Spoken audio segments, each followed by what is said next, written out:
كنت من الظالمين. إلى حضرة نبي المصطفى رسول الله صلى الله عليه وآله وسلم وكافة الأنبياء والمرسلين والملائكة المقربين والمقربين ثم الأنبياء والأولياء والشهداء والصالحين والعلماء العاملين والأئمة الراشدين ثم إلى آبائنا وأمهاتنا وأجدادنا وجداتنا وأساتذتنا وأساتذتنا ومشايخنا ومشايخهم المنتهى خصوصا للمصنف هذا الكتاب وجميع أرواح أهل القبور من المسلمين والمسلمات المؤمنين والمؤمنات خصوصا للأحباء ورجال الغيب أهل النوبة في كل مكان وفي كل زمان. شيء لله لهم الفاتحة. أعوذ بالله من الشيطان الرجيم. بسم الله الرحمن الرحيم. الحمد لله رب العالمين الرحمن الرحيم مالك يوم الدين. إياك نعبد وإياك نستعين. اهدنا الصراط المستقيم صراط الذين أنعمت عليهم غير المغضوب عليهم ولا الضالين آمين. بسم الله الرحمن الرحيم. الحمد لله رب العالمين والصلاة والسلام على أشرف الأنبياء والمرسلين وعلى آله وصحبه أجمعين. سبحانك لا علم لنا إلا ما علمتنا إنك أنت العليم الحكيم. اللهم افتح علينا حكمتك وانشر علينا من خزائن رحمتك يا أرحم الراحمين. ربنا زدنا علما وفهما يا كاشف المشكلات اكشف الحجب عن وجوه هذه المعاني حتى نطلع على خفيات هذه المسائل واحفظنا من الخطأ والضلال فأنت موفق كل أمر وأنت علام الغيوب برحمتك يا أرحم الراحمين. وهب لنا يا وهاب علما وحكمة وللرزق يا رزاق كلنا مسهلا وبالخير فافتح لنا وبالهدى وبالعلم كلنا يا عليم مفضلا. اللهم علمنا ما جهلنا وذكرنا ما نسينا. اللهم اجعل أعمالنا خالصة لوجهك الكريم. يا الله يا مجيب يا حاضر لا يغيب توسلنا إليك بالحبيب اقضي حاجتنا القريب برحمتك يا أرحم الراحمين. وصلى الله على سيدنا محمد وعلى آله وصحبه وبارك وسلم والحمد لله رب العالمين. آمين يا رب العالمين. الحمد لله. أما بعد السلام عليكم ورحمة الله وبركاته. Segala puji bagi Allah Subhanahu wa taala, Zat yang Maha Suci dari sebarang kelemahan dan kekurangan. Zat yang bersifat dengan segala sifat kesempurnaan. Dengan rahmatnya alhamdulillah kita masih dipanjangkan umur oleh Allah, diberi nikmat kesihatan, keafiatan serta dikekalkan di dalam nikmat iman dan Islam. Alhamdulillah kerana kita dipilih lagi oleh Allah, terpilih lagi untuk menjadi tetamu Allah Subhanahu wa taala, hadiri majlis ilmu di dalam taman syurga pada pagi ini. Mudah-mudahan hadirin hadirat sekalian, para muhibbin sekalian yang mengikuti, mudah-mudahan antum semua sihat walafiat di dalam rahmat dan redha Allah Subhanahu wa taala. Jadi sama-sama insya-Allah kita perbetulkan niat kita. Kita nak belajar agama kerana Allah, nak menjunjung perintah Allah Subhanahu wa taala, nak menjalankan kewajipan kita menuntut ilmu. Insya-Allah kita hadir ni kita nak mendengar nasihat-nasihat agama. Itu niat kita. Jadi tumpukan perhatian kita insya-Allah. Hadirkan hati kita. Niat apa lagi belajar ni, niat apa lagi? Selain daripada dengar, kita usaha fahamkan. Selain daripada dengar, kita usaha fahamkan, usaha ingat. Kemudian niat kita nak mengamalkan. Kemudian bantu sebar-sebarkan. Itu niat dia. Nak mendengar, nak usaha fahamkan, kerana nak amalkan, di samping tu sebar-sebarkan. InsyaAllah. InsyaAllah. Pagi ni kita apa Muhimmah.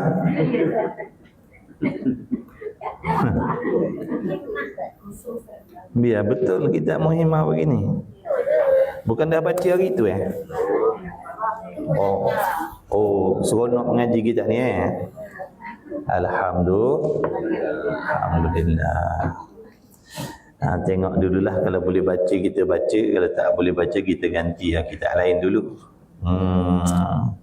Muka surat berapa dah kita? 25. 25. Perenggan yang keempat. Allahumma salli ala Sayyidina Muhammad wa ala ali Sayyidina Muhammad. Alhamdulillah. Bismillahirrahmanirrahim. Qala Syekhul Musannifu rahimahullahu ta'ala wa nafa'ana wa iyyakum bi'ulumihi wa bi'ulumi masyayikhina fid daraini amin ya rabbal alamin.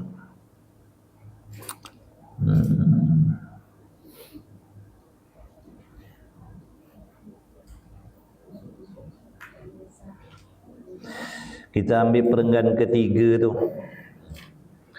Hai segala kaum, yakni kumpulan. Kaum ni makna kumpulan perempuan. Mana-mana perempuan. Wahai ataupun hai segala kaum perempuan. Walaupun sebut perempuan sini, yang lelaki pun kena dengar lah. Sebab orang perempuan ni bawah jagaan lelaki. Bawah jagaan suami.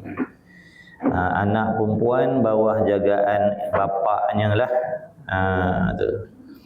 Jadi hei segala kaum perempuan, mengapakah tiada engkau redha dengan nikah suamimu akan perempuan yang lain? Awal-awal kena dah atas kepala kita. Menyesal aku datang tadi kata. Oh tak ada, alhamdulillah. Kan kita belajar ni nak ubah jadi baik. Allahumma salli ala Muhammad. Jadi hei perempuan ini dalam ni share lah, share kat suami Yang dalam live ni share. Yang suami share kat bini, jangan takut pula. Kalau ada laki-laki dalam ni, share kat bini, so bini dengar juga. Bila lelaki, perempuan, suami, isteri faham agama mudah sikit. Dia masalah ni kalau tak faham agama dua-dua, ataupun satu faham, satu tak faham. Tapi kalau dua-dua faham, insya-Allah lah. InsyaAllah mudah sikit lah nak kerja ibadah tu. Inilah nak lalui benda kita faham dengan nak lalui benda yang kita tak faham. Jadi orang perempuan jangan leh pula masuk duduk. Masuk jangan lari pula. Share. Ada grup-grup family ke, grup pocok-pocok ke, grup apa ke, share sekali. Pakak-pakak belajar hukum hakam Allah. Hei segala perempuan, kuat sikitlah sebab mengantuk rasa mata. Jangan tidur. Hei segala perempuan, mengapakah tiada engkau redha? Apa maksud redha? Suka. Redha tu makna setujulah dengan nikah suamimu akan perempuan yang lain. Katakanlah soalan ni besok ditanya oleh Allah kepada kaum perempuan, apa jawapan yang kita nak bagi? Kita nak jawab apa dengan Tuhan? Bila kita menolak, bila kita tak suka, mesti ada sebabnya. Tengoklah, kadang-kadang sebab dia tu munasabah, kadang-kadang sebab dia tu tak munasabah. Kenapa tak suka tu? Yang suami nikah satu lagi tu, contoh dia bagi sebab, saya ni pun suami tak jalankan tanggungjawab juga. Contohnya lah, saya seorang ni pun suami tak bagi nafkah. Nafkah pun tak lepas. Agama pun dia tak ajarnya saya. Tu macam mana dia nak nikah satu lagi? Nanti kang tambah bala suami saya tu. Saya sayang suami saya tu. Saya tak nak besok dia diazab oleh Allah sebab tak jalankan tanggungjawab. Contohlah, tu boleh kira lah jawapan tu. Macam munasabah juga tu. Yang seorang ni pun tak terjaga, tak terdidik agama, nafkah pun tak tertunai contoh, nak tambah satu lagi. Macam mana? Kira relevan lah juga.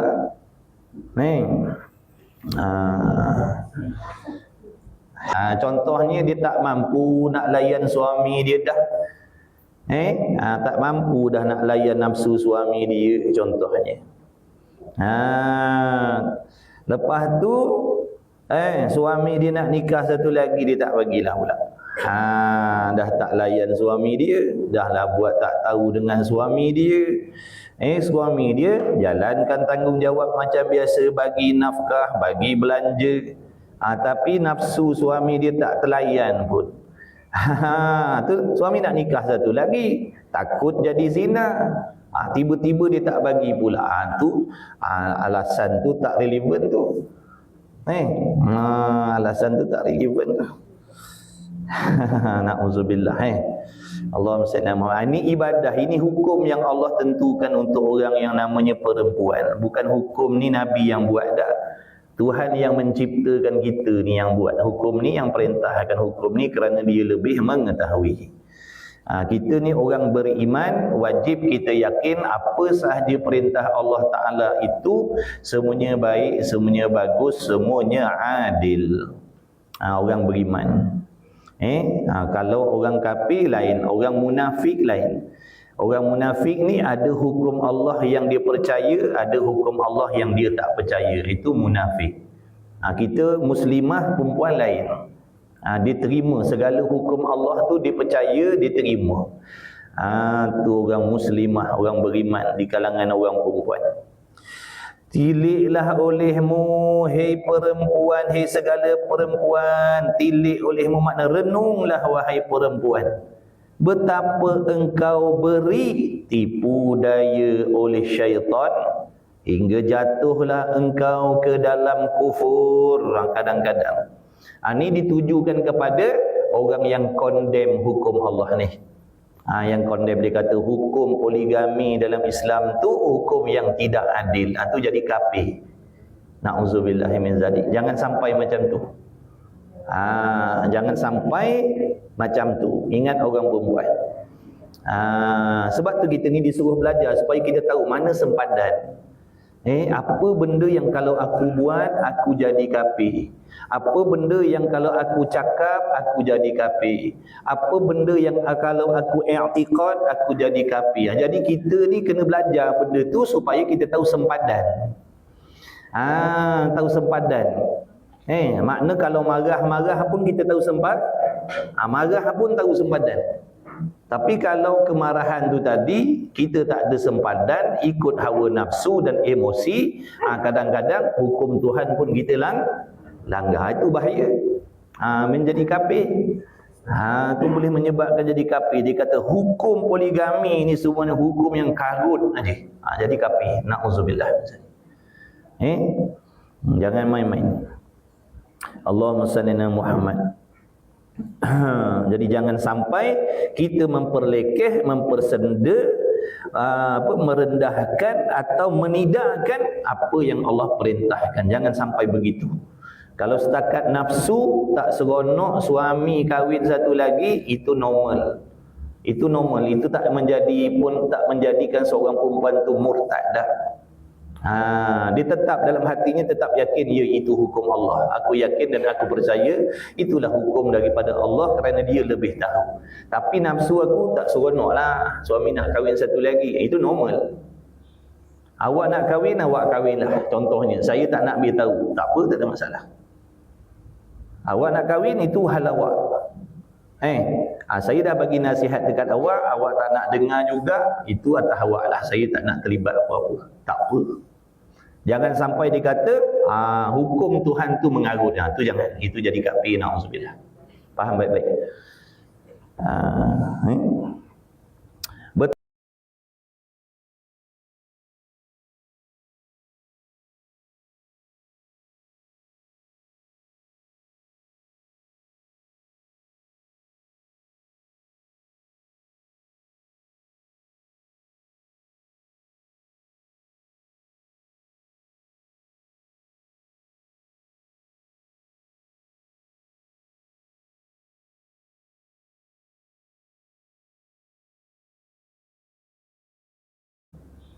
Awak nak kahwin, awak kahwinlah. Contohnya, saya tak nak beritahu. Tak apa, tak ada masalah.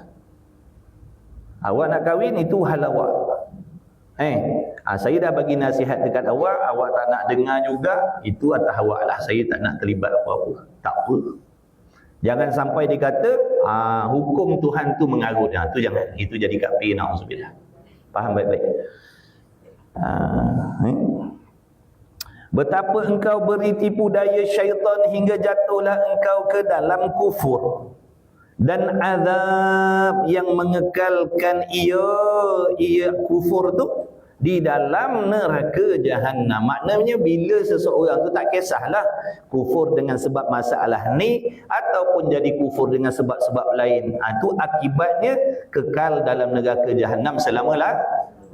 Contohnya dia ingkar hukum sembahyang, dia kata sembahyang 5 waktu tu sebenarnya tak sepatutnya pun hukum tu. Akhir zaman ni mengarut je nak sembahyang 5 waktu, tu pun jadi kafir juga. Jadi banyak sebab yang menjadikan kufur ni banyak. Jadi kita kena belajar apa benda yang boleh menjadikan aku ni daripada orang Islam, orang beriman bertukar jadi kafir. Apa bendanya? Kena tahu semua benda tu. Sebab setan dan nafsu dalam hati perut kita ni selalu mengajak kita ke situ. Setan nafsu dalam hati perut kita ni, dia akan cari jalan macam mana nak mengkufurkan orang ni. Dia bukan sekadar nak mengajak kita membuat dosa dan maksiat, bukan. Setan, iblis bukan sekadar nak mengajak kita, menghasut kita membuat maksiat, bukan sekadar tu.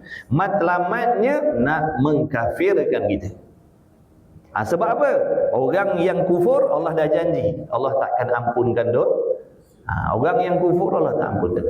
Allah dah bagi tahu. Maknanya segala dosa-dosa besar, minum arak, berjudi, bukan diampunkan oleh Allah kecuali kufur, mensyirikkan Allah.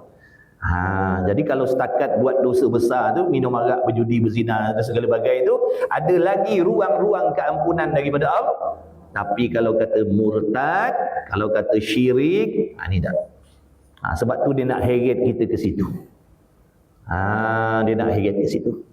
Kalau setakat minum arak, berjudi itu ada harapan diampunkan lagi oleh Allah.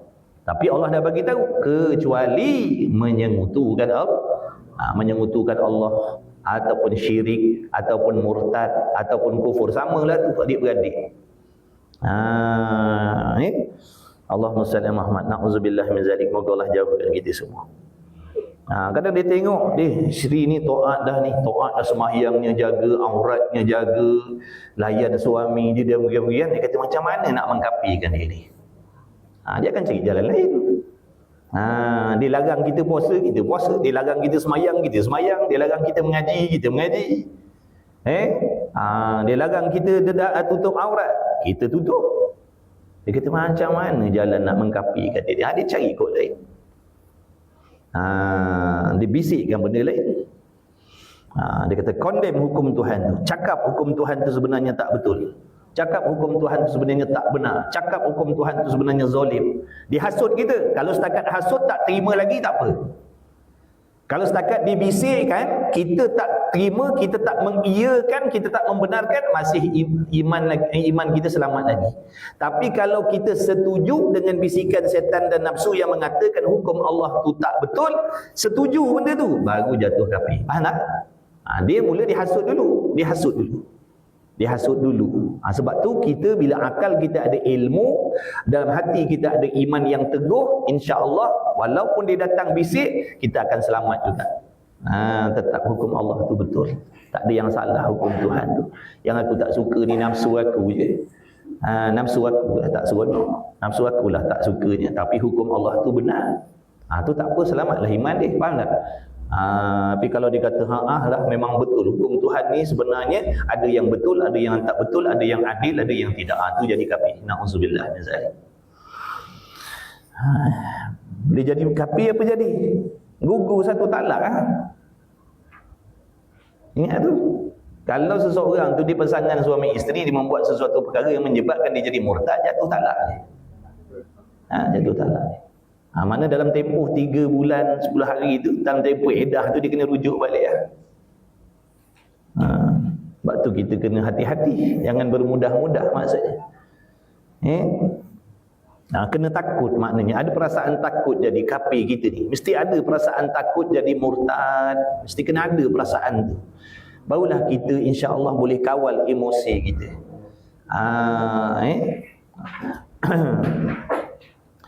Kemudian berlindung kiranya kita kepada Allah Ta'ala daripada yang demikian itu. Moga Allah Ta'ala lindungi kita lah daripada apa sahaja perbuatan, perkataan, i'tiqad yang menyebabkan kita orang beriman ni jatuh kepada kafir. Moga Allah lindungi kita semua. Amin ya Rabb. Amin ya Rabbal Alamin. Amin ya Rabbal Alamin. Allahumma salli ala Muhammad.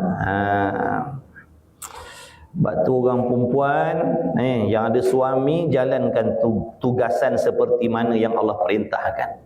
Suami kita, dia tak bertanggungjawab, dia zalim, contoh dia tak menunaikan nafkah sungguh-sungguh, dia akan ditanya oleh Allah besok. Kejahatan suami, kesalahan suami, kemaksiatan suami takkan dipikulkan dosa dan bebannya dan azabnya kepada isteri, tidak. Jadi mana-mana isteri yang jalankan tanggungjawab seperti yang Allah suruh. Sebab tu orang perempuan, khususnya yang dah bergelar isteri, dia wajib belajar. Aku sebagai isteri, apa yang Allah wajibkan atas diri aku. Maknanya buat je benda tu.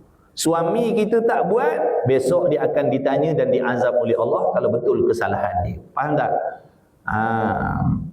Maknanya dosa isteri ataupun dosa suami tu tak kisahlah.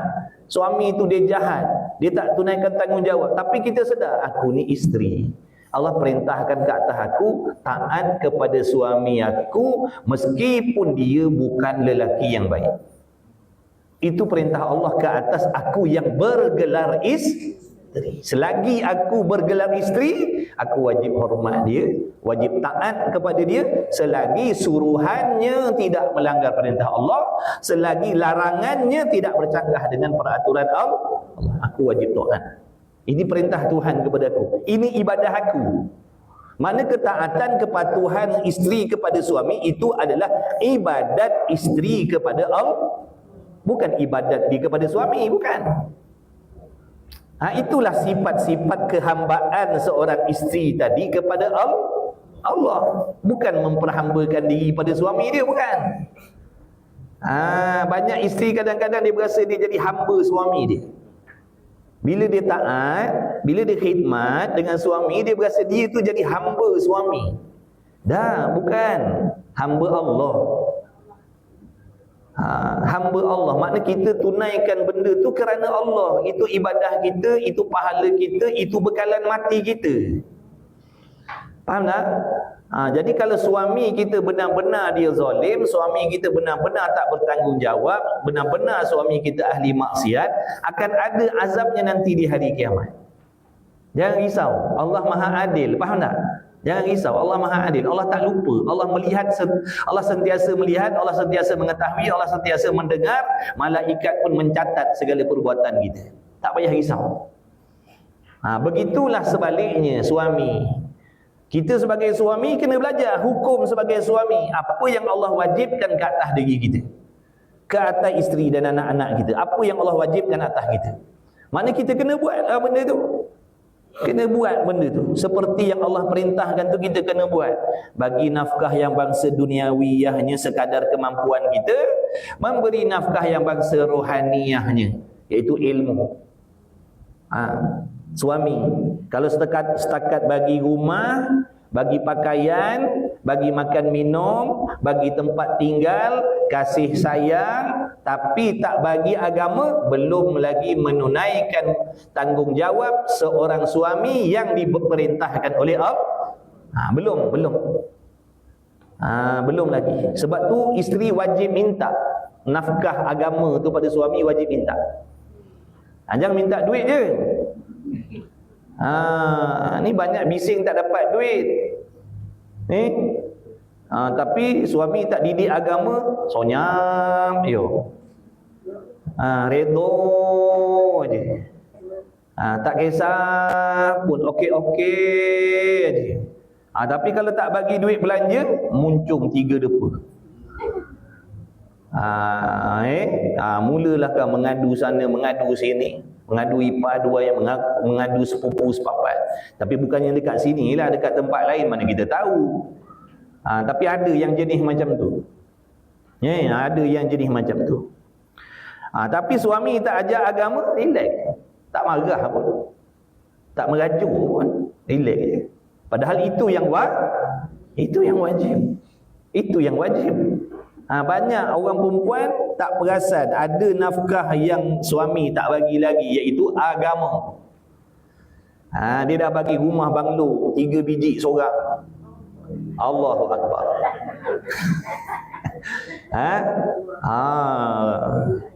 Barang kemas, seguni dia dah bagi. Allah Sayyidina Muhammad.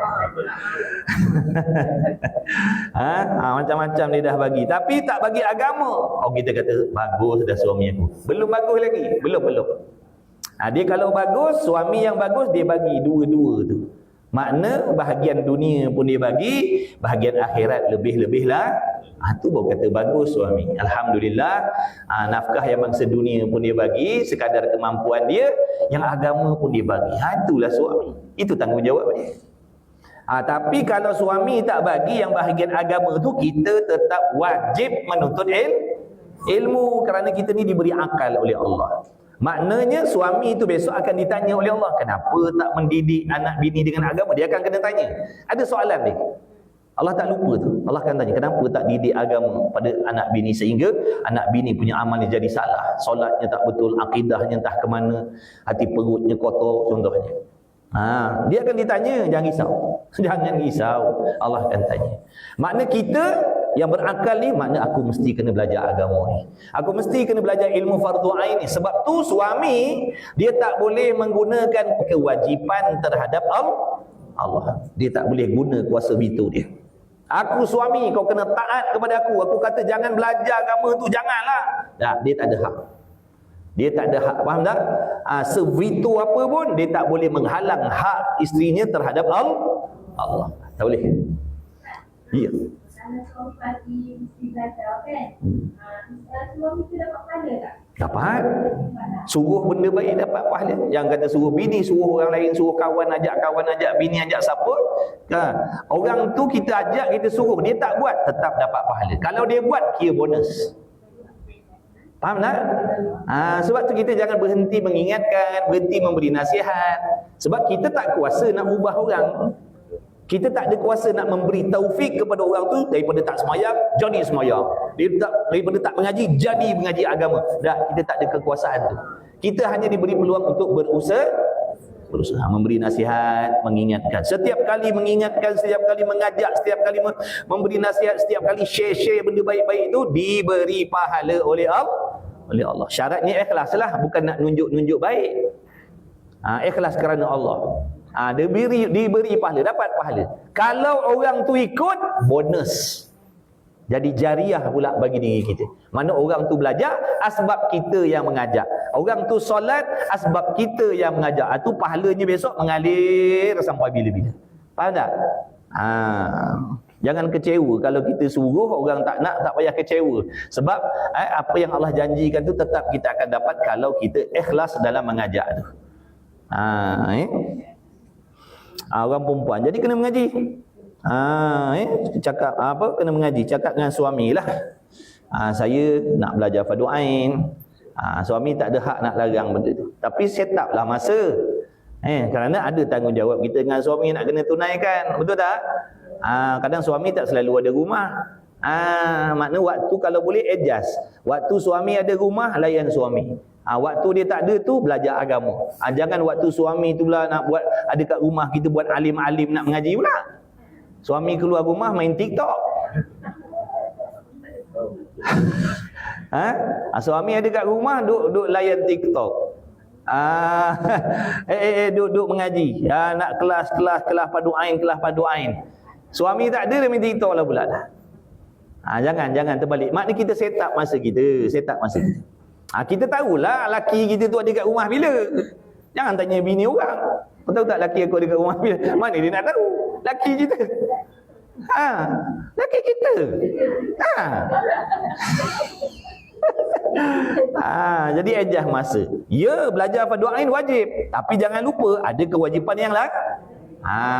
Jadi jangan jadikan alasan kadang-kadang dia nak buat benda wajib ni kerana nak mengelak daripada kewajipan yang lain. Jangan. Allah tahu helah kita.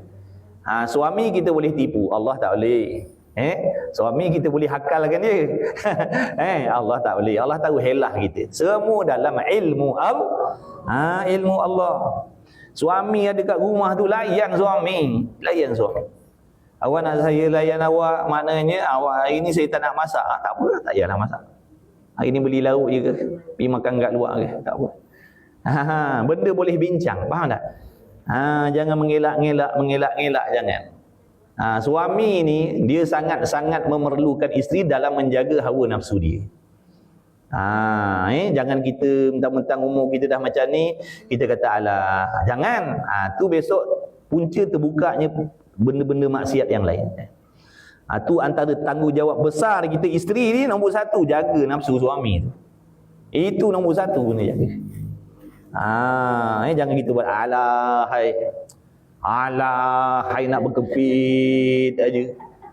Kadang dia berkepit dengan perempuan lain, marah pula kita. Tu kadang-kadang dia orang perempuan ni kadang ada ego dia tu. Dia ada ego dia yang dia tak nak terima benda tu. Dah tua dah katanya. Kita yang tua, suami tak tua.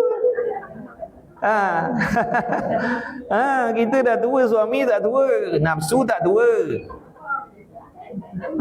Sebab tu lah. Kadang-kadang dia tak nak akur benda tu. Dia tak mampu nak layan suami ni. Dia dah malas nak hadap suami dia. Tapi bila suami dia nak cari benda halal lain, dia tak bagi pula dah. Biar kau berzina daripada kau kahwin, kata dia. Ada jenis macam tu. Daripada kau kahwin, aku rela lagi kalau kau berzina. Na'udzubillah. Ini perempuan jenis apa ni? Na'udzubillah. Masuk. Mana suami ni? Masuk dia cepat. Inilah masanya. Komen. Komen. Share. Kalau bagus suami isteri duk hadir mengaji sekali. Lagi bagus. Pakak-pakak faham agama. Allahumma salli ala Muhammad. Tu hukum dia lah. Kena layan suami. Dah memang tu tanggungjawab Allah bagi pada kita sebagai isteri. Maka suami kena faham lah. Dah kalau kita nak isteri layan kita, kena faham lah. Kena toleransi lah dengan urusan rumah tangga tu. Faham tak? Ni kan masa tu nak masak, masa tu nak basuh baju, masa tu nak layan kita, masa tu layanlah bini kita. Jadi toleransi. Benda boleh bawa bincang. Jangan mengelak. Ya. Suami layan isteri macam kuih.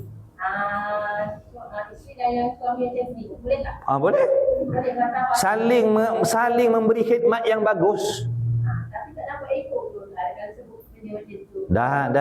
Makna suami yang baik, suami yang bagus sisi Allah, suami yang buat baik pada ahli keluarga dia, pada isteri. Seperti mana dia nak layanan yang bagus daripada isteri, makna dia pun kena bagi layanan yang bagus pada isteri. Macam mana dia nak layanan yang baik daripada isteri, dia pun kena bagi layanan yang bagus pada isteri juga. Makna saling tolong menolong, saling bantu membantu. Ta'awanu tu semua ibadah. Dalam rumah tangga kita tu ibadah tu bukan saja-saja, bukan santai-santai, benda kosong, benda tak ada faedah dah. Itu pahala tu kebajikan. Itu kebajikan. Setiap khidmat isteri pada suami tu semua pahala, ibadat. Jangan kita ingat benda tu sia-sia, yang pahalanya semayang, puasa, zakat, baca Quran, wirid. Dah, itu juga pahala. Berkhidmat dengan suami kerana Allah juga pahala. Tu yang dikatakan orang perempuan tu mudah nak masuk syurga tu. Suami tu dah ladang gudang pahala dia. Masa ada suami tu khidmat, menyukakan dia, pahala. Menunjukkan riak wajah yang menyenangkan hati dia, pahala. Pahala semualah gerak diam dia, isteri tu pada suami tu.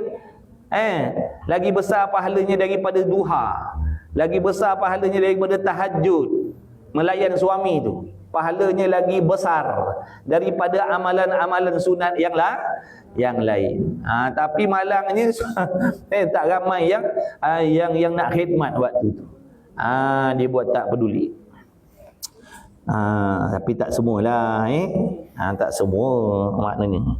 Maknanya jangan kita jadi orang yang macam tu. Kita dah belajar ni, kita nak usaha ubah kan? Kan tadi awal-awal kita dah kata niat kita belajar ni nak tahu, nak faham, nak ingat, nak usaha amalkan supaya kita menjadi isteri yang diredai Allah. Biarlah orang nak kata apa atas kita. Kita faham agama, kita buat macam tu dengan ilmu. Kita khidmat dengan suami kita macam tu berdasarkan ilmu, bukan nafsu dah. Yang kata kena buat baik bila suami baik baru kita buat baik, itu bukan ilmu, itu syaitan, itu nafsu, itu emosi. Islam tak suruh macam tu. Ni ibadah orang perempuan apa saja, meringankan beban suami dalam segala hal, itu ibadah. Itu ibadah, meringankan beban suami itu ibadah. Dan isteri jangan rasa diperhambakan pula, itu ibadah kita. Aku ni cuma nak kena uruskan, ibadah kita tu, pahala kita tu. Itulah tanda isteri yang baik, menolong meringankan beban suaminya. Suami pun begitulah juga, meringankan beban isterinya. Masing-masing ada tugasan berat, maka saling hormat menghormati. Orang perempuan ada tanggungjawab dia, suami pun ada tanggungjawab dia. Jadi saling hormat menghormati. Jangan kata kita tanggungjawab lebih, tanggungjawab dia kurang. Yang seorang lagi pun mengaku menjawab, aku lagi lebih. Tak, sama, adil. Allah dah bagi tugasan dah tu. Sama, adil dah. Adil. Allah meletakkan sesuatu tu kena pada jadi jangan kita nak mengatakan aku lagi banyak korban daripada engkau lagi. Tak, sama je. Sama je. Sebab tu takabur tu sifat dicela oleh Allah. Kita nak berasa kita lagi lebih daripada orang. Dalam hal-hal kebaikan, kita rasa kita lebih di rumah tangga kan? Khidmat suami, khidmat isteri. Baik, ni dua-dua ni benda baik. Tapi bila suami merasa dia lebih daripada isteri, itu nama takabur. Bila isteri merasakan tanggungjawab dia lagi bagus, menunaikan tanggungjawab dia lagi bagus daripada suami, itu nama takabur. Makna kena saling menghormati. Makna tugas bini aku pun berat, bini pun kata tugas suami aku pun berat. Bukan senang nak cari duit tu. Aku tahu minta aja, minta sampai botak kepala lelaki gitu. Dia tak tahu macam-macam cabang dia nak fikir tu. Tu. Tak dapat muncul. Tak dapat muncul. Tahunya minta. Suami tak bagi, kita bising. Kita tak layan suami, tak ada apa-apa pula. Kita buat tak peduli suami, tak ada apa-apa. Suami tak bagi belanja, kita muncul. Mana boleh gitu. Kena sama-sama fikirlah. Aku ni tahu dia minta duit aja, tapi suami aku tak layan pun dia. Je tanya macam tu. Jangan kita jadi orang perempuan, isteri yang sentiasa betul. Jangan rosak kita. Sentiasa betul, tak ada silap. Tu bahaya. Jangan jadi bini macam tu. Jangan jadi perempuan macam tu. Jangan jadi perempuan macam tu. Sentiasa betul, sentiasa cari salah suami, sentiasa cari silap suami. Tu. Silap diri sendiri tak nampak, silap diri sendiri tak perasan, silap diri sendiri tak nak akui. Ni masalah. Jangan macam tu. Suami pun ada kelemahan dia. Saling hormat menghormati. Baik. Jadi kalau maknanya seseorang itu tak setuju dengan hukum Allah tu, boleh menyebabkan dia kufur dan berkekalan di dalam neraka Jahannam. Habis. Hei segala perempuan, kaum perempuan, adakah bagimu kuasa mensabar atas panas api neraka Jahannam? Wahai golongan perempuan yang melawan hukum Allah tu, adakah kamu kuasa menahan kepanasan api neraka Jahannam tu? Adakah kamu kuasa? Jawabnya pasti tidak. Tak ada yang kuasa, baik lelaki baik perempuan, tak ada kuasa, tak kuasa nak hadap azab Allah tu. Atau yakinkah engkau dengan bahawa dimasukkan engkau ke dalam syurga? Tiada sekali-kali yang demikian itu. Adakah kita fikir dengan sikap kita yang macam tu terhadap suami kita dapat masuk syurga tu? Tidak, sekali-kali nak masuk syurga ni kena taat pada suami. Kena taat pada suami. Kalau betul lah suami kita tu zalim, kalau betul lah suami kita tu tidak menjalankan tanggungjawab, tidak menunaikan nafkah, kalau betul, sila pergi buat aduan. Minta pisah. Kalau betul lah. Kalau betul. Kadang-kadang kita orang perempuan pun tak faham nafkah tu apa. Ni masalah. Dia tak tahu nafkah tu apa. Itu pun kadang jadi masalah. Selain daripada tu tadi yang asas lah, tempat tinggal yang selayaknya, pakaian yang selayaknya, makan minum yang selayaknya. Itulah nafkah yang asas. Ada pun duit belanja tu tengok. Kalau isteri ada khidmat, makna wajiblah suami bagi upah dia tu sekadar maknanya. Yang padan patut dengan usaha dia. Kadang yang bukan nafkah kita kata nafkah. Itu yang jadi kacau bilau. Keselesaan bukan, kekayaan tu bukan nafkah. Itu kelebihan orang panggil. Allahumma salli ala Muhammad. Tiadakah engkau takut, hei segala perempuan, akan azab dan siksa api neraka? Adakah kau tak takut, wahai orang perempuan khususnya? Suami kalau tak nak isteri kita melawan kita apa benda semua, didik dia dengan agama. Kadang-kadang dia buat macam tu, salah kita. Kita yang tak didik dia, kita yang tak ajar dia. Dia tak tahu. Dia tak ada agama. Yang ada pada dia emosi, nafsu. Ilmu tak ada, kita tak bagi. Jadi tak bolehlah nak menyalahkan isteri itu 100%. Kita tak bagi dia agama, boleh jadi dia bertindak macam tu sebab dia tak tahu hukum hakam. Bila suami, bila isteri buat macam tu kita marah. Padahal puncanya kita tak didik dia. Bagi makan aja sampai usaha tiang masjid. Agama tak bagi.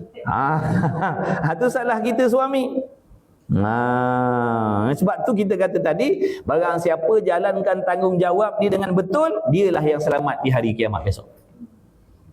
Isteri dah jalankan tanggungjawab betul dah seperti yang Allah nak dah, tapi suami dia buat masalah, besok jawablah depan Allah, isteri selamat. Suami dah jalankan tanggungjawab dengan betul seperti yang Allah nak, isteri pula buat hal contohnya, jawablah isteri itu besok depan Allah. Nak menyalahkan suami tak boleh, sebab dia dah jalankan tanggungjawab dia. Allah tahu dah, malaikat catat dah.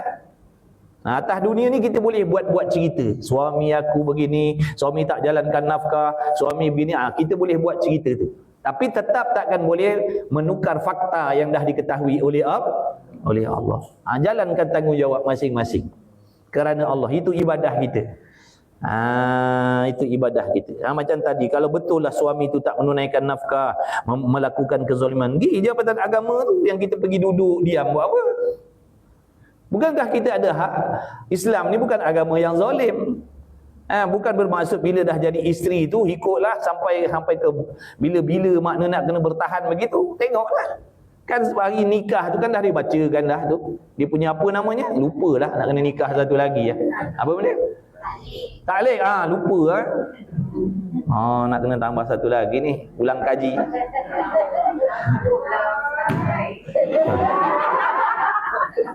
Ada yang amboi pula dah. Amboi. Dah memang bangsa dia dah. Kalau dia kata silakan, tu pelik nak kiamat dah tu.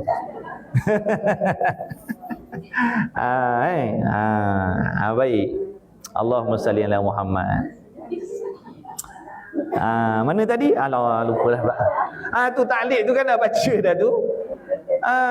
Ini waktu baca taklid tu kita sengih, selfie lah, apa benda lah. Dengar lah tu imam tu. Baca taklid, suami tu baca taklid tu. Awak dah buat macam ni. Dulu dah awak dah buat perjanjian, hari akad nikah, hari tu awak dah kata kalau awak melakukan kezaliman begini tu. Saksi pun ada siap dah, video pun ada. Lagi kan. Pergi Jabatan Agama tu. Apa nak takut kan? Hak kita. Hak kita sebagai isteri, hak kita sebagai orang perempuan supaya tidak dizolimi oleh suami tu. Ni kita kata suami zolim, tapi duk bertahan. Lepas tu duk menceceh sana sini. Bukan situ tempat nak menceceh tu, pergi Jabatan Agama tu. Situ tempat mengumpat suaminya. Jabatan Agama tu tempat mengumpat suami yang dibenarkan, tak berdosa pun situ. Supaya suami itu dipanggil, dinasihati, diberi kaunseling dan sebagainya. Tempat mengadulah dekat tu hakim tu. Kata cerita kan dalam kain luar kain cerita kan semua. Mudah nak faham. Tak berdosa pun. Dah memang situ tempat dia. Daripada kita cerita pada saudara buat apa? Cerita pada sepupu sepapat, ipar doi buat apa? Lagi mendedahkan aib keluarga kita. Faham tak? Ada tempat tu. Bukan tak boleh mengumpat. Boleh mengumpat pada tempat yang dibenarkan. Jangan mengumpat pada tempat yang tak dibenarkan. Banyaknya kita ni mengumpat pada tempat yang tak dibenarkan. Itulah salah kita. Padahal dalam Islam boleh je mengumpat. Tapi dah kita tak nak mengaji. Kita tahu mengumpat tu haram. Mengumpat tu haram. Padahal ada mengumpat yang harus. Cerita kan. Tok Hakim, suami saya bergiam. Saya nak semayang, dia tak bagi. Saya nak belajar fardu ain, dia tak bagi. Malah dia ugut-ugut nak ceraikan saya kalau saya semayang. Contohnya lah. InsyaAllah akan ada tindakan tu. Dipanggil, dikaunseling, dinasihati. Kalau tetap begitu juga berulang besok, kuasa mahkamah lah yang akan memisahkan. Jangan melalak lah pula. Pula. Macam tu, bukan makna kena bertahan. Suami sepak terajang pun bertahan. Ada hak dia. Kita yang tak tahu. Pergi Jabatan Agama tu. Ni cerita dengan adik-beradik ipar duai. Tu sekarang dah jadi tambah dosa kita nanti kan. Kalau betul pergi Jabatan Agama tu, bawa buktinya.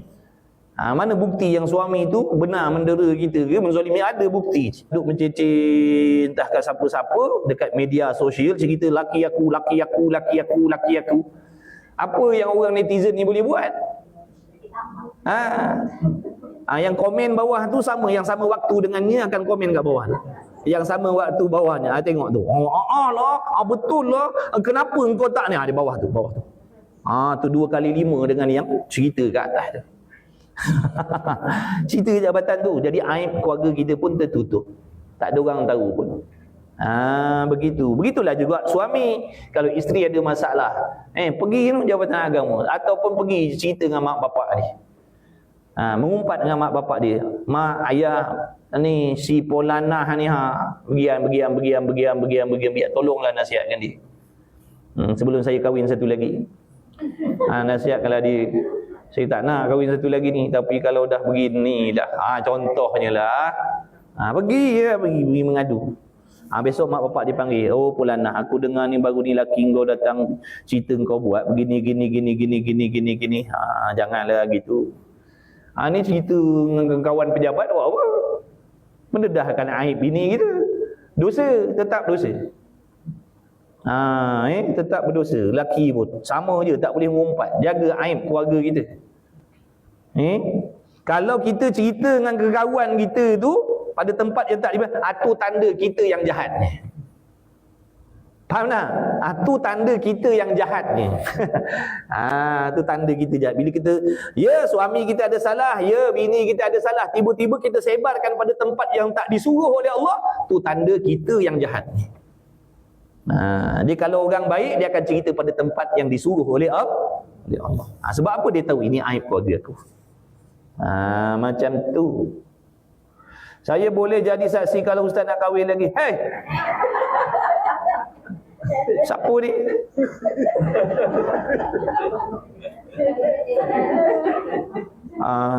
PM tepi. Siaplah balik ni sekarang. Nanya. Tak apa, kita lelaki kena berani.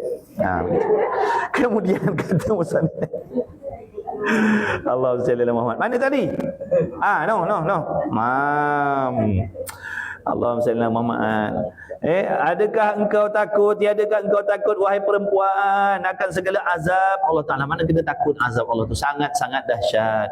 Itulah antara hikmah Allah Ta'ala jadikan atas dunia ni kesusahan, kesakitan, supaya kita fikir kalau dunianya sakitnya begini, aku pun tak tahan, bagaimana nak melalui azab Allah tu yang sangat pedih, sangat dahsyat tu. Azab fauqal azab, azab di atas azab. Dah tentu aku tak mampu, dah tentu aku tak kuasa. Mudah-mudahan apabila ada rasa takut, rasa gerun dengan azab Allah tu, kita boleh mengawal emosi kita, boleh sabar contohnya. Menahan kemarahan kita contohnya, mengawal emosi kita tu. Sebab apa? Takut dengan azab Allah. Takut dengan azab Allah. Jangan kata aku tak peduli. Jangan. Sini kita cakap tak peduli. Sini kita cakap tak peduli. Besok Allah bagi kita migrain, tertonggeng dah kita. Bukan bagi api neraka, bagi migrain, tertonggeng dah. Semalam kita kata aku tak kisahlah. Tak kisah apa. Tak kuasa kita. Tak kuasa kita.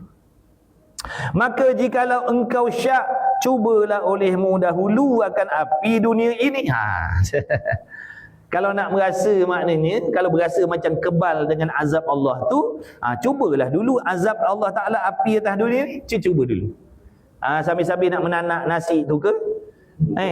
Layu kan tangan kita tu, jari kita tu 50 saat tengok. Jadi apa? Dah yang kita kata tak kisah tadi, tak kisah pun, tak peduli pun. Sambil-sambil nak masak tu, layu jari kita ke? Togok air panas menggelegak tu ke? Lah nak try. Kebal ke tidak? Try test tengok. Melekat tak bibir dekat piuk tu tengok. Piuk panas tu cium tengok.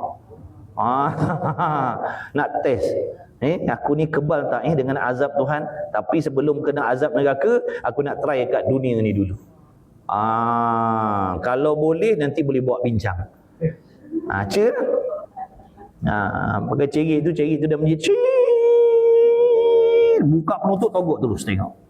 Nak tengok gusi cabut ke tidak gusi kita. Yang kata tak kisah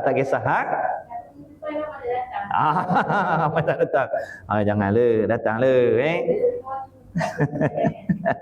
Allahumma salli ala Muhammad. Maknanya kita tak kuasa maksudnya. Tak kuasa. Janganlah pergi try. Memang tak kuasa pun, tak kuasa. Jadi jangan, maksudnya kena sabarlah. Dah memang Nabi kata perjalanan syurga ni memang susah. Benda yang nafsu tak suka. Sepanjang perjalanan nak menyampaikan kita ke syurga ni, semuanya benda yang tak disukai oleh hawa nafsu.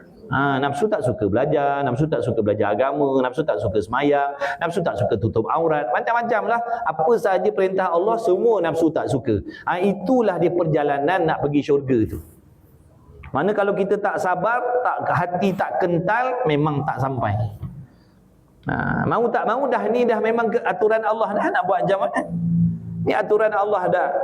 Tapi benda tu tadi yang kata tak seronok ni tadi sementara sahaja, bersifat sementara sebelum sampai syurga. Sampai syurga besok tak jumpa dah sebarang jenis benda yang tak disukai oleh hawa nafsu, tak ada dah. Dalam syurga tu semua yang disukai, digemari oleh hawa nafsu. Duduklah situ beratus selama-lamanya. Tak ada dah yang nama masalah, susah, stres, bagian-bagian, tak ada dah. Kita orang beriman kena yakin benda tu. Mudah-mudahan dapat kita menahan kesabaran kita. Memang kalau tak sabar, jangan kata masalah ni, benda lain pun kita nak tinggalkan. Sebab yang nama taat perintah Allah tu memang susah, bukan mudah. Bukan mudah. Nabi dah beritahu dah, jaga-jaga. Nabi beritahu dah. Hati-hati. Syurga tu dikelilingi oleh benda yang menyakitkan, makna yang menyusahkan, yang dibenci oleh hawa nafsu. Nafsu tak suka. Tapi itulah satu-satunya jalan nak pergi ke syurga Allah. Itu je satu je. Lepas tu Nabi kata hati-hati, jaga-jaga, ingat-ingat. Neraka tu pula dikelilingi oleh benda yang disukai oleh hawa nafsu. Tu lawan suami seronok. Tu seronok nafsu suka tu. Mengumpat seronok, tak semayang seronok, dedah aurat seronok, tak belajar agama seronok, cari duit pagi petang siang malam, tak peduli halal haram seronok. Semua seronok tu. Tu apa saja benda yang melanggar perintah Allah, semua tu seronok dek hawa nafsu. Tapi ingat, perjalanan tu juga sementara. Yang kata seronok tu sementara. Lepas tu bila terjun dalam neraka tu, jumpalah susah selama-lamanya. Tak jumpa senang dah. Na'udzubillah min zalik. Jadi kita fikirlah. Bukan senang maksud ibadah ni. Susah. Sebab tu kita ni kena merendah diri dengan Allah, supaya kita ni dikasihani oleh Allah, diberi taufik untuk sabar. Kadang-kadang kita sombong. Macam mana Allah nak bagi taufik? Allah tak bagi taufik pada orang sombong. Kita sombong, Allah kan biarkan kita. Orang belagak. Orang belagak sombong ni belagak. Dia berasa dia hebat, dia berasa dia kuat. Tu Allah tinggalkan lah. Pandai-pandailah. Tapi kalau dia merendah diri, mengaku lemah, mengaku dhaif, harap bantuan pertolongan Allah, insya-Allah Allah akan bagi. Seberat apa pun dia akan boleh lalui kalau ditolong oleh Allah. Ditolong oleh Allah. Kalau Allah tolong, seberat apa pun jadi mudah. Yang susahnya kalau Allah tak tolong. Yang ringan pun jadi berat. Nak selawat sekali sehari pun susah kalau Tuhan tak tolong. Padahal tepi bibir je boleh baca, betul tak? Tapi kalau Allah tak tolong, berat nak selawat sekali pun. Jadi kita ni kalau nak mendapat pertolongan Allah, kata orang soleh, kata ulama, mestilah buang sifat sombong dalam hati kita. Sentiasa merendahkan diri dengan Allah, sentiasa merasa lemah, merasa dhaif dan sebagainya. InsyaAllah Allah akan mudahkan perjalanan nak ibadah tu. Tanpa pertolongan Allah, jangan kata masalah ni, masalah lain pun susah. Nak semayang pun susah, nak belajar agama pun susah, jangan kata yang ni. Maka jika engkau syak, kalau kau ragu-ragu dengan azab Allah Ta'ala yang sangat dahsyat tu, maksudnya, cubalah olehmu dahulu akan api dunia ini. Cubalah dulu. Wahai orang yang syak dengan azab Allah, sama ada lelaki perempuan, sementara belum lagi datang api neraka jahanam tu, cuba dulu atas dunia ni. Tahan ke tak tahan, nak tengok. Allah, na'udzubillah min zalik. Tak kuasa. Kuasakah kamu sabar? Ini tu, bolehkah kau tahan? Jawabnya tak boleh. Tak boleh. Sakit gigi pun melaung dah. Allah bagi sakit gigi pun melaung dah. Apatah lagi api. Apatah lagi api, na'udzubillah, lagilah tak tahan. Atau tiada? Jawabnya tiada, tak boleh nak sabar. Mana tak boleh nak sabar dengan kesusahan dunia ni pun tak boleh nak sabar. Tak boleh nak tahan. Apatah lagi kesusahan di hari kiamat. Kesusahan di hari kiamat, lebih-lebih lagi lah kita tak sabar, tak tahan, tak mampu.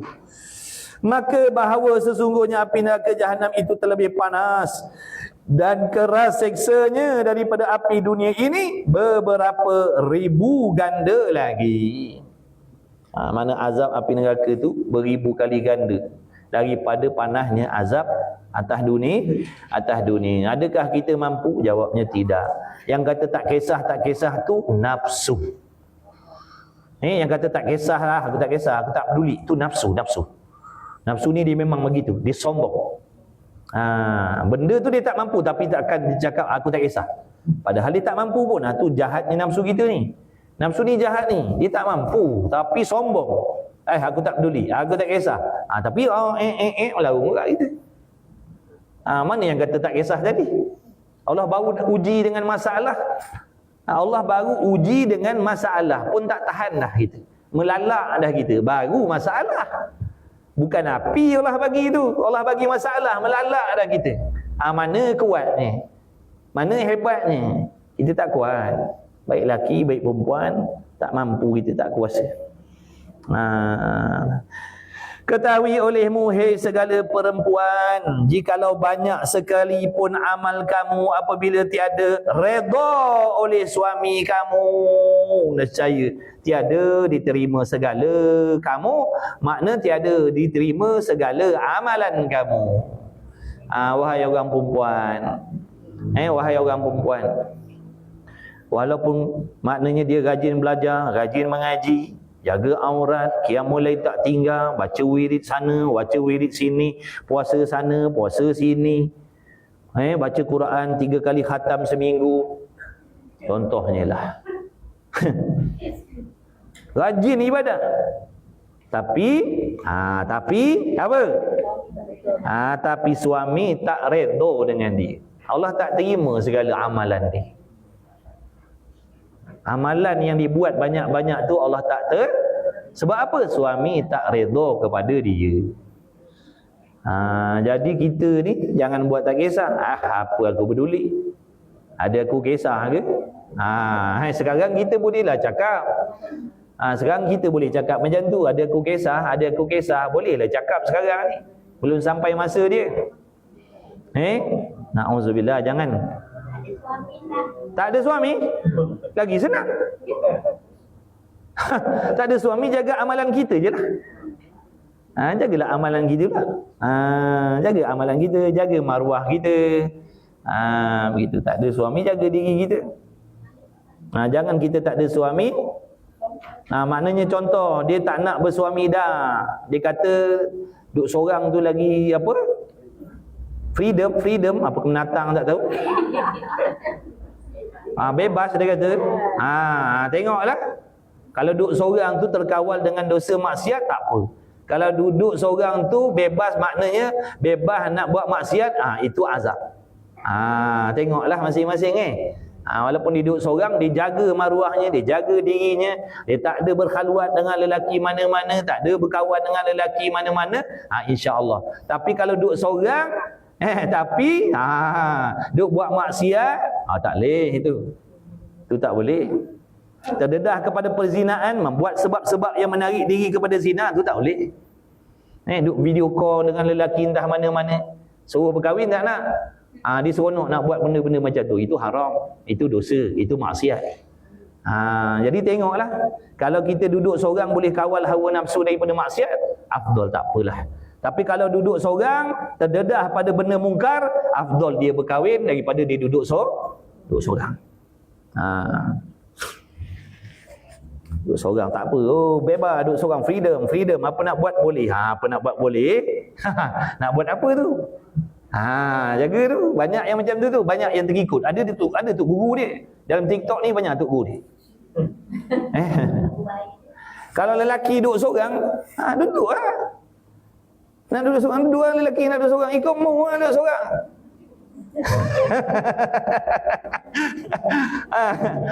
Dia samalah ceritanya. Tak kisahlah lelaki perempuan, dia duduk seorang, dia boleh mengkawal hawa nafsunya. Silakanlah, tak jadi masalah pun. Tapi kalau duduk seorang, pun sama cerita macam tadi. Semua perempuan dia kacaunya, semua perempuan dia chattingnya, tak boleh. Ni menikah lah. Ni menikah. Saya tak nak duduk seorang. Rugi duduk seorang.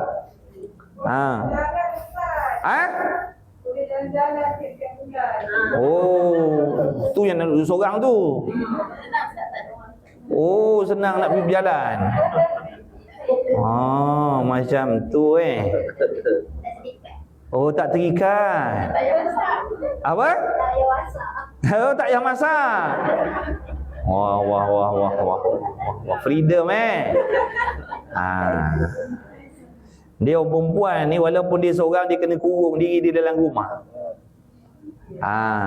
Tu hukum dia.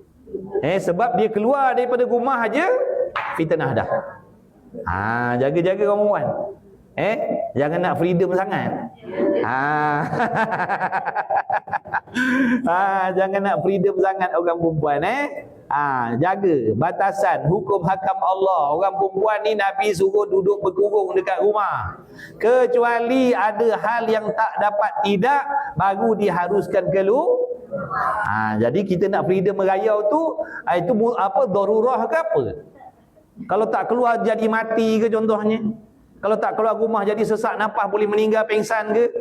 Ke macam mana? Jaga freedom. Mengaji agama tengok. Nak tengok freedom macam mana?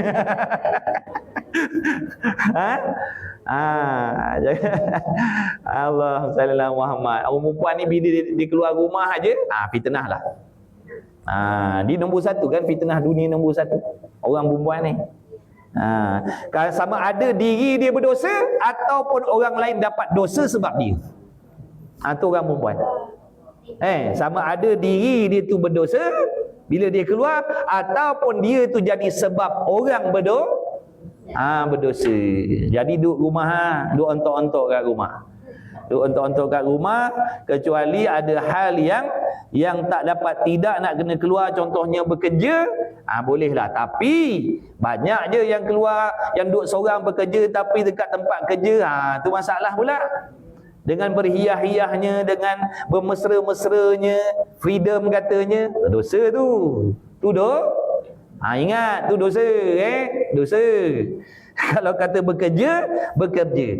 Hukum hakam Allah tetap kena jaga. Ikhtilat tetap kena jaga. Dia tak boleh mentang-mentang dia seorang bebas, dia boleh buat ikut sekendak hati dia. Itu bukan cara orang Islam, bukan. Dia kena jaga. Kena habis-habis jaga. Walaupun dia harus bekerja, kena habis-habis jaga hukum Allah. Jangan keluar rumah bekerja tu dalam keadaan hati seronok. Sebab dia terdedah pada maksiat. Bos tengok dia, kawan pejabat tengok dia. Tu. Kan pakaian pula menarik perhatian.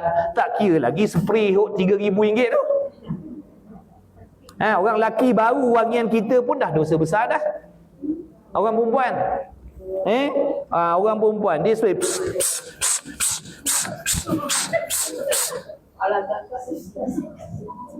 RM3,000 dapat dosa, bazir. Tak salah nak beli perfume mahal-mahal tu, dah kau kaya. Beli ya. Tapi kalau wangi tu dapat dicium oleh lelaki yang bukan mahram kita, tu sama hukumnya macam zina dah, dosa dah orang panggil. Jaga orang perempuan.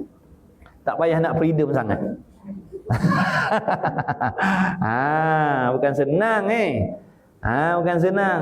Saya nak beli minyak wangi ada dalam beg kuning kita. Ada minyak wangi dalam beg kuning kita ada. Tapi pakai untuk suami lah. Jangan pakai nak keluar rumah. Dah promote sikit-sikit. Betul orang perempuan tu fitnah dosa kita. Tapi bila kita tak belajar, kita ingat benda tu okey lah. Rupanya hari-hari keluar rumah buat dosa. Keluar rumah bala. Bala tu. Jadi tengok. Walaupun kita dibenarkan bekerja, tak dapat tidak nak memang kena bekerja sebab dah duduk seorang, hukum hakam Allah batasan tetap kena jaga. Tetap kena jaga. Tu tadi, kalau tak diri kita jadi fitnah, orang lain jadi fitnah sebab kita. Tu orang lelaki, bos kita tengok pagi petang siang malam, pagi petang tengok siang malam, jadi fitnah dosa dia. Susah. Susah. Keluar makan sama, waktu rehat keluar makan sama. Kadang keluar makan dengan bini orang, keluar makan dengan lelaki orang, dianggap biasa. Jangan menormalisasikan benda tu. Tu maksiat. Alah tak apa, kawan kerja, engkau cakap, hukum cakap. Alah tak apa, kawan kerja, engkau cakap, hukum Allah kata bagaimana? Jadi banyak fitnah. Nak jaga orang perempuan. Ingat kita ni muslimah, orang beriman, maruah kita tak sama macam orang kafir. Kita ni maknanya ada nilai yang sangat mahal di sisi agama. Jangan bila Allah dah angkat martabat kita, kita yang jatuhkan maruah kita, jangan. Padahal Allah bagi hukum hakam yang ketat pada orang perempuan tu kerana sayangnya Allah kepada orang perempuan ni. Tingginya nilainya di sisi Allah, di sisi agama, maka jangan kita pula sendiri yang menjatuhkan martabat kita sebagai orang perempuan, jangan. Allah dah angkat martabat kita, kita pula yang merendahkan martabat kita. Dulu zaman jahiliah, tak ada martabat pada orang perempuan zaman jahiliah ni. Ikut nak sepak terajang, nak maki hamun, nak apa benda. Tapi bila datang ni Islam dah, Allah tak benarkan dah orang lelaki sebebas-bebasnya, sewenang-wenangnya memperlakukan apa saja pada orang perempuan, tak boleh. Islam jaga dah orang perempuan ni. Tapi bila dah Islam jaga sebab sayang, kita pula kata Islam menyusahkan pula dah. Semua tak boleh.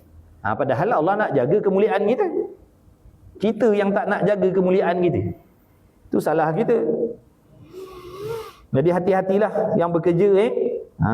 Yang bekerja hati-hati. suami kita kat rumah tu tak tahu. Kita punya perlakuan dekat pejabat tu macam mana? Orang lelaki jangan percaya orang lelaki. Kawan office ke jangan, bos ke jangan percaya. Dia lelaki. Dia ada nafsu lelaki. Faham tak? Dia akan curi-curi pandang tengok kita. Dia akan curi-curi pandang tengok aurat kita. Tu lelaki. Jangan kita nak bersenang-senang sangat hati. Sebab tu kena ada perasaan takut macam tu. Bukan rela dah. Bukan rela je. Dia lelaki. Tetap nafsu dia lelaki. Kalau dia lelaki normal, dia tetap akan mencari peluang. Tengok kita, perhiasan tubuh badan kita, bentuk badan tubuh kita. Kita tak perasan, dia curi-curi pandang. Kita kata tak apa. Jaga-jaga tu. Jangan kata rasa tak apa, jangan. Dosa. Hari-hari keluar, bawa balik dosa. Keluar, bawa balik dosa. Jangan. Orang perempuan ingat, nak pakai minyak wangi jangan, pakai kat rumah. Pergi kerja tu kalau nak space sikit, nak hilangkan bau badan sudah. Jangan sampai bau tu dapat dihidu oleh orang lain. Ni bau tinggal belakang lah, bau jalan dulu lah. Ni minyak wangi ni kalau pakai bau jalan dulu. Kau belum sampai office, orang OP dah tahu kau nak sampai sekejap lagi. Oh itu mahal tu. Itu saya belum jual lagi. Itu dalam buka beg kuning belum ada lagi. Yang ada tinggal belakang, bau tinggal belakang. Cium, rupanya tuan dah balik rumah. Tu ada. Tapi kalau bau jalan dulu, belum lagi lah tu, belum ada. Kalau ada beribu ke tu. Dia spray kat rumah. Kawan kat OP dah bau dah. Ni kejap lagi sampai ni, rasa setengah jam sampai lagi sebab bau dia dah sampai. Hebat tu minyak wangi tu. Belum ada lagi kalau ada nanti kita jual lah. Tapi pakai kat rumah lah, jangan pakai kat luar. Bahaya. Jangan main-main. Fitnah lah perempuan, tolonglah jaga. Janganlah kita suami ni, lelaki ni tak kuat. Dia memang nombor satu fitnah lelaki ni perempuan. Ya, perempuan nombor satu fitnahnya. Tak kisah dia berkahwin, dia ada bini 4 ke. Dia tetap suka perempuan juga. Tak apa, saya punya bos tu dia dah ada 4 bini. Tak, dia tetap lelaki juga. Dia tetap seronok tengok orang perempuan juga. Dah memang terbiat dia macam tu lelaki tu. Ustaz tak ustaz, lebay tak kisah. Kalau dia lelaki normal sihat, itulah terbiat dia suka tengok perempuan. Saya wakil lelaki yang sihat, saya tolong bagi tahu. Jadi orang perempuan beringatlah. Orang perempuan tolong beringat, jangan percaya sesiapa pun kecuali suami kita. Suami kita tak apa. Selain daripada itu jangan, mesti ada ragu-ragu, mesti ada waspada, hati-hati. Kita boleh tengok tempat lain, dia tengok tubuh badan kita. Kita pandang dia pandang tempat lain. Tu lelaki. Iya, orang perempuan pun sama lebih kurang. Cuma dia malu sikit, orang perempuan dia malu sikit. Dia malu-malu, dia cover. Sama je ada nafsu. Iya. Kalau tak ada tu dia tak berapa nak normal lah tu. Dia kalau normal, lelaki suka perempuan, perempuan suka lelaki. Dah normal dia begitu dah. Tu tengok, dia tengok dia lawanya, tengok lawa. Sebelah suami dia kata handsome dia ni. Tu nak kena menampar tu. Kurang hasam betul. Di sebelah laki dia tengok lawa handsome. Tu nak kena lempang tu. Suami ke sebelah tu. Tak ada nak uji dah, memang tu terbiak dia. Allahumma salli ala Muhammad. Berasa hati suami. Aku penat cari nafkah, kena maki-maki tempat kerja. Kau kata Hrithik Roshan tu handsome daripada aku lagi. Kemudian mana dia tadi dah hilang dalam busuk apa ni? 26. Peringkat berapa? Atas kali. Okey, nak sudah dah. Nak sudah dah. Allahu Akbar. Seperti sabda Nabi sallallahu alaihi wasallam, barang mana ada perempuan yang berbuat ibadat seperti ibadat Siti Maryam anak Imran, padahal tiada redha daripada perempuan itu oleh suaminya, nescaya tiada menerima Allah Ta'ala daripadanya perempuan tadi yang ibadah dia macam ibadat Siti Maryam. Kalau dia boleh beribadat macam ibadah Siti Maryam, tapi kalau dia tak redha, tak diredai oleh suami dia, tengok tu. Dan Allahumma salli ala Muhammad, nescaya tiada menerima Allah Ta'ala daripada segala amalnya, dan dimasukkan Allah Ta'ala akan dia bersama-sama segala kafir dan segala munafik dan lapis yang di bawah daripada segala neraka, melainkan bahawa taubat ia perempuan tadi. Melainkan dia bertaubat kepada Allah, minta redha suami dia, selamatlah daripada azab-azab yang disebutkan tadi. Tapi kalau dia buat tak peduli dia, dia kata apa aku ada heran, apa aku ada kisah, lantak dia kan.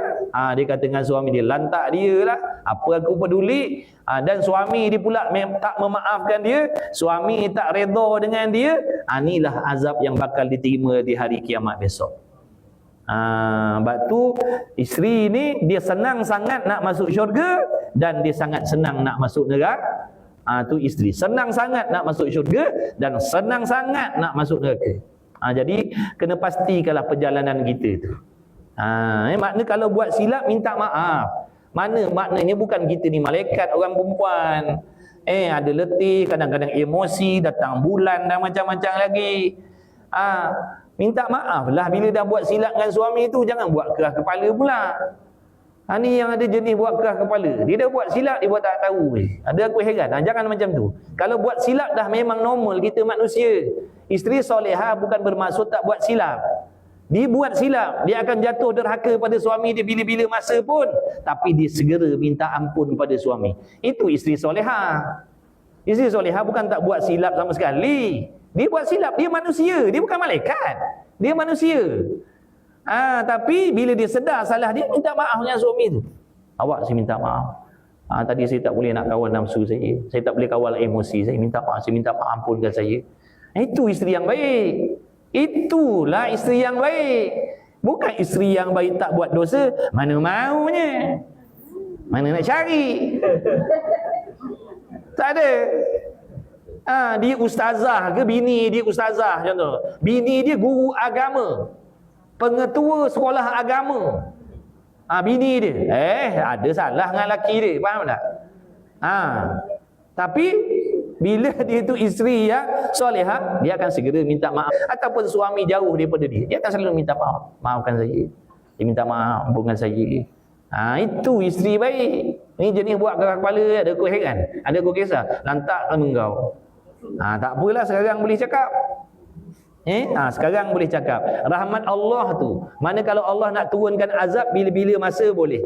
Tapi kenapa Allah tak jatuhkan azab? Allah nak bagi peluang bertaubat dan minta maaf pada suami. Kena fikir, jangan kita naik tocang. Maksudnya aku melawan pun bukan ada apa pun. Aku buat tak peduli pun bukan ada apa pun, okey je, boleh makan je, tak ada masalah pun. Jangan. Jangan, maknanya jangan minta. Jadi Allah Ta'ala, kita ni bila buat dosa, tak kisahlah dosa apa pun. Kenapa Allah tak turunkan bala serta merta? Sebab Allah nak bagi peluang kita kembali balik kepada Allah, minta ampun, bertaubat kepada Allah dan perbaiki. Itu sebabnya. Padahal Allah tu maha kuasa nak jatuhkan azab cash, boleh Allah bagi. Tak ada masalah pun. Hari ni kita tak semayang, hari ni Allah bagi cash. Hari ni kita keluar rumah dedak aurat, hari ni Allah boleh bagikan azabnya. Hari ni kita mengumpat, hari ni Allah boleh turunkan azabnya. Tapi kenapa Allah tak bagi? Antara hikmahnya supaya kita segera meminta ampun kepada Allah sebelum datangnya azab tu. Jangan kita buat tak kisah. Jangan. Kena ada takut, kalaulah Allah Ta'ala turunkan bala ni, tak habis makan, tak habis aku ni. Jangan. Minta maaf selalu dengan suami tu. Jangan buat kepala, buat dia. Minta maaf lah. Itulah isteri yang baik. Awak, saya minta maaf, awak maafkan saya. Cakap dengan suami itu, insya-Allah lah. Ni dah buat salah, tak minta maaf pula. Lepas tu minta duit pula.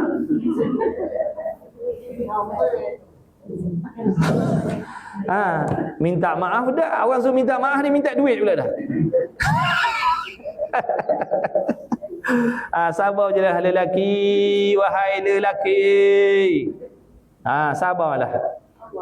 Allah nak bagi pahala banyak kat suami macam tu. Sabarlah. Kena fahamlah. Dah dia memang pesen macam tu, tulang bengkok. Tulang bengkok. Nak suruh dia lurus tak boleh. Nak suruh dia lurus tak boleh. Jadi kita kena sabarlah.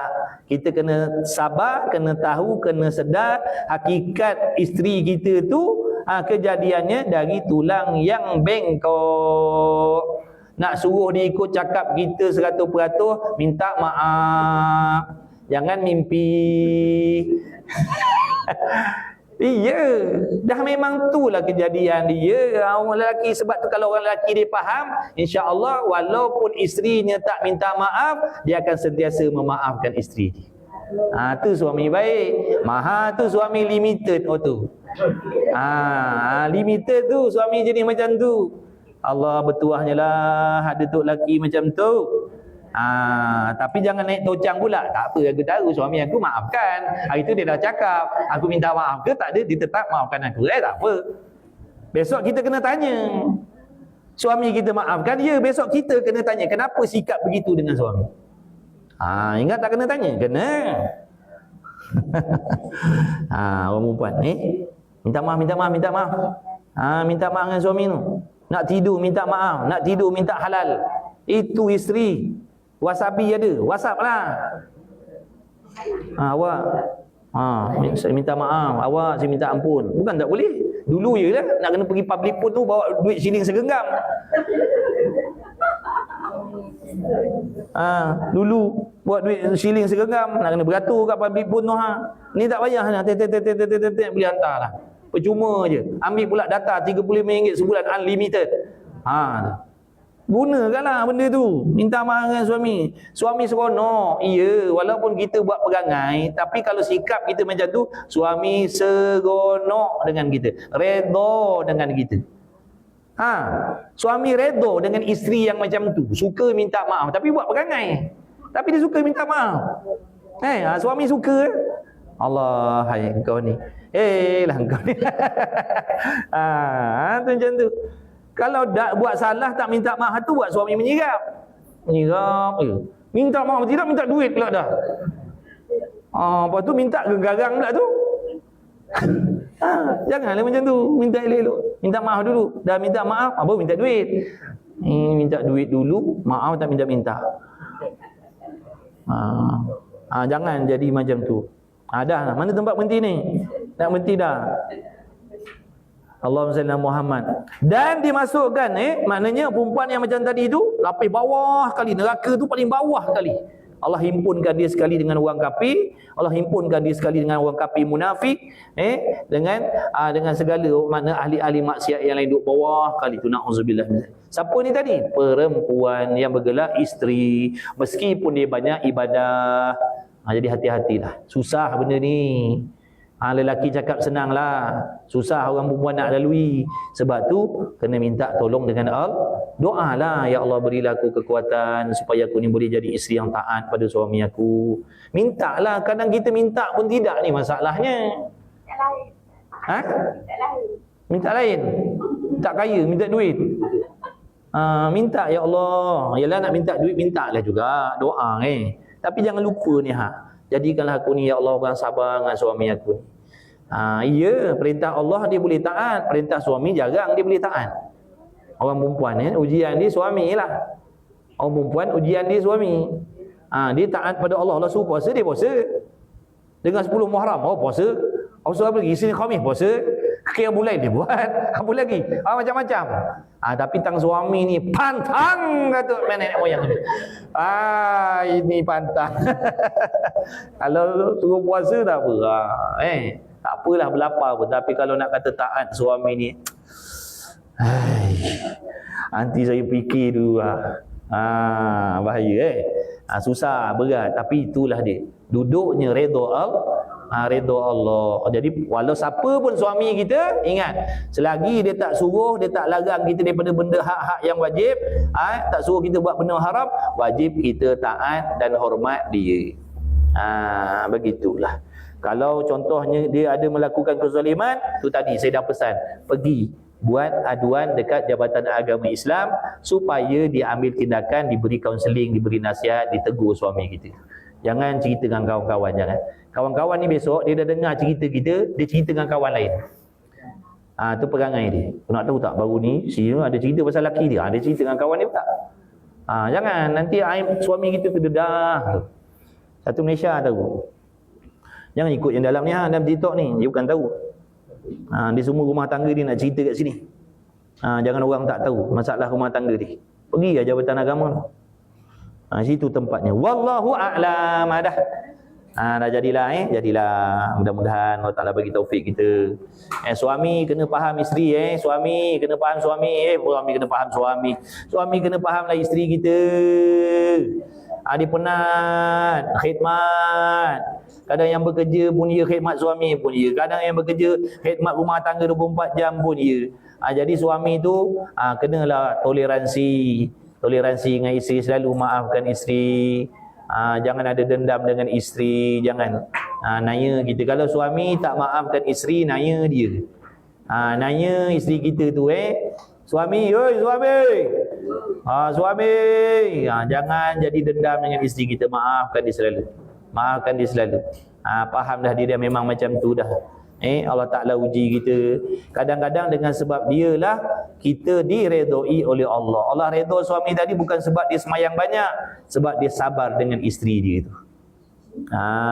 Dia ada kalanya Allah redha dengan suami itu bukan sebab suami itu banyak semayang dah, sebab sabar dia dengan isteri dia itu.